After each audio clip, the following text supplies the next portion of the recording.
And this is the story of the Uber street scam. And I will share this story, and I will name names, because I sort of have permission to do that this time. Often I tell stories without permission. And I just say things, make things up, hide identities, tell a half-truth instead of a full truth in order to protect innocent parties. So the other day, our sweet and delightful Jana Marie sweetheart, who gave me this and this, we'll have a quiz later, and one other thing, can you name it? It is yellow. Hello. The lovely Jana Marie Sweeney was arriving home, and this tiny woman came up to her, desperate, right outside our building, saying that her child was stranded at home and that she needed to have Jana Marie get an Uber to come and pick her up and take her home. And she's desperate. She had no money. So Jana Marie did the very smart thing, and she said, let me just call my husband and see what my husband has to say. And in her mind, she was saying, I know he'll say no matter what, so I can get out of it. So she called, and I was a little alarmed because she really doesn't call like that right before she gets home. So I'm thinking, uh-oh, something's up. And something was up. And she just said, look, there's a woman here who wants us to call her an Uber to take her home. And I said, no, scam, run. And in the back of her mind, she said, okay, I knew he would say no. And she told the woman no, came home. And then the Jana Marie asked me, she said, well, what was that about? How do you know it's a scam? Or are you just, being a mean person, as you usually are? And saying no to a woman in need, a desperate woman. And I said, do you remember, I wrote an article about this. I even shared the story here on the live stream maybe a year ago, of the woman who tried to scam me. And she was, it appeared like she was waiting for me, and I didn't know her. But as I said that day, I was dressed like a dad. Khaki pants, blue windbreaker, nice shoes, better looking hair than I have right now. My little bag, right, coming out of our building, lily white-faced, and this woman, who was obviously sitting there looking for her next mark, looked at me and said, oh, I see him. So she ran up to me. The second I came out of the building, ran right up to me. I couldn't move around her. She was right on me. And she was pretending to cry. Now, when people pretend to cry, they're pretending because there are no tears in their eyes. People don't cry really without tearing. So they hide their face, they pretend they're wiping stuff away from their face, but they're not. They're not crying, they're pretending to cry. And you see that a lot on television and in the movies, because there are not a lot of people, if they're not upset genuinely, who can cry on command. Now, there are some people in real life, and there are some people on television and the movies who can cry at the drop of a hat. They don't care. They'll weep until they can no more. But this woman was not one of those.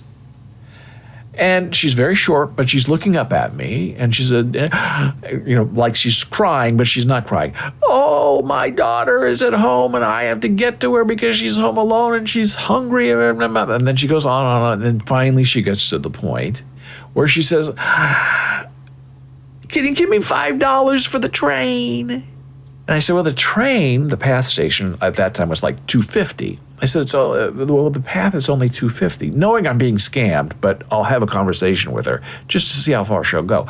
Oh, well, I have to take 2 trains, and I have to take the path, and I have to transfer. And I knew this scam because I had read about it, that they try to, get you to, they want cash. If you offer to buy them a ticket, if you offer to walk them to the path and tap them in, they don't want that. They want $5. So if I felt like, playing with this a little longer, I would have said, well, I'm going to the path, which is I was. We'll go together. I'll tap you in. And I've done that before for other people who've really been stranded. And they're stranded because they're lost. They don't know what to do. Their car doesn't work. So if you have, you pay per ride like we do, you tap them in. And she said, no, it has to be cash because I need to pay the cash. I have to pay a person back first who's then going to buy me the ticket, but I need the $5. So I did not want to continue that conversation. But she was right. I could not, if I moved a little bit, like trying to get around her, she would move with me like we were one. I went this way, she went this way. I went this way, she went this way. So I, did the old football fake, and I went this way and then that way. And I said, I'm sorry, I'm not interested, and got around her and walked very fast.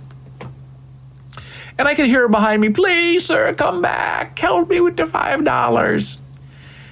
And there were people around, looking at me like, well, what have you done to that poor woman? Have you taken her $5?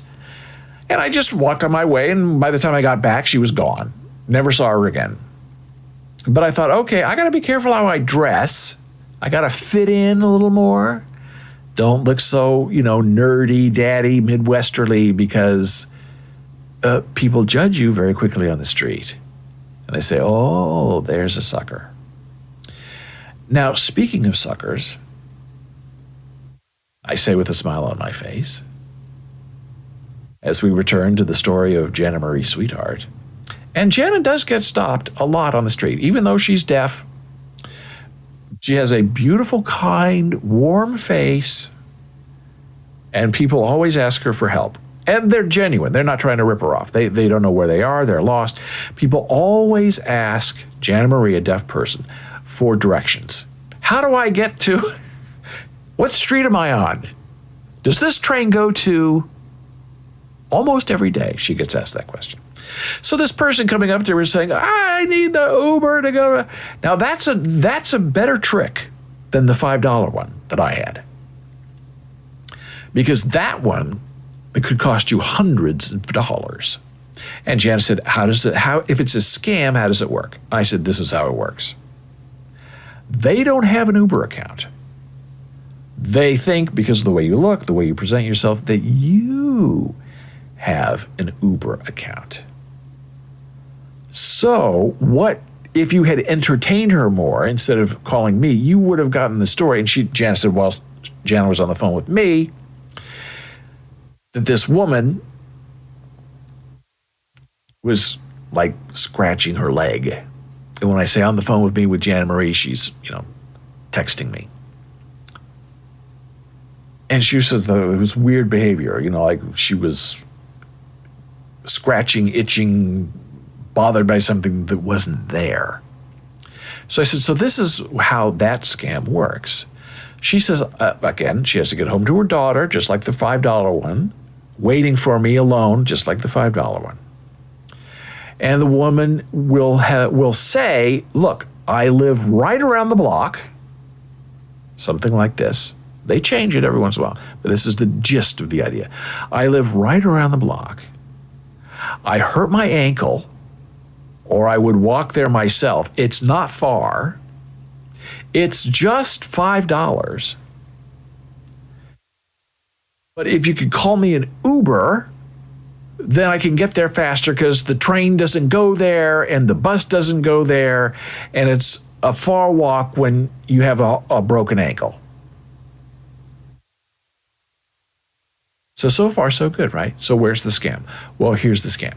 So let's say that Jana Marie had her Uber account and was ready and willing to help.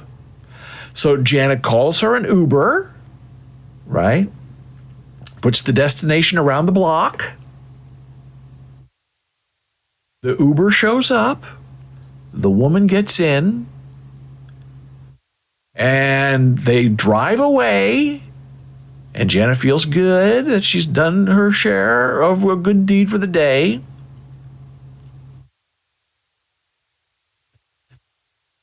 And then the woman says to the Uber driver, oh, by the way, change of plan. We're not going around the block for $5. We're going to drive to Connecticut for $300. We're going to make several stops along the way. Wait for us. We're going to pick up some people. We're going to go around the corner and pick up my daughter, and then we'll continue the trip to Connecticut. And if the Uber driver is willing, the Uber driver doesn't know this is a scam, to scam you out of $300 to be charged to you later, because how would you get away with it? So instead of $5 that you give the woman, she scams you out of, let's say, $300 for a trip to Connecticut. And you call Uber later and say, wait a minute, this woman was on the street, she needed my help to go around the block, and she charged $300 by going all the way to Connecticut. What's Uber going to say? That's not our problem. You're the one who called. You're the one who put this woman in the Uber car on your account. We're not giving you back your money. So that's the scam. And when I told Jan Marie, no, it's a scam, and she said no thank you to the woman was kind of like, oh, okay. On to the next sucker. And that's what they think we are. They take advantage of what they perceive to be a kind and vulnerable person. And they do it for their own profit and their own nasty instincts to put one over on you.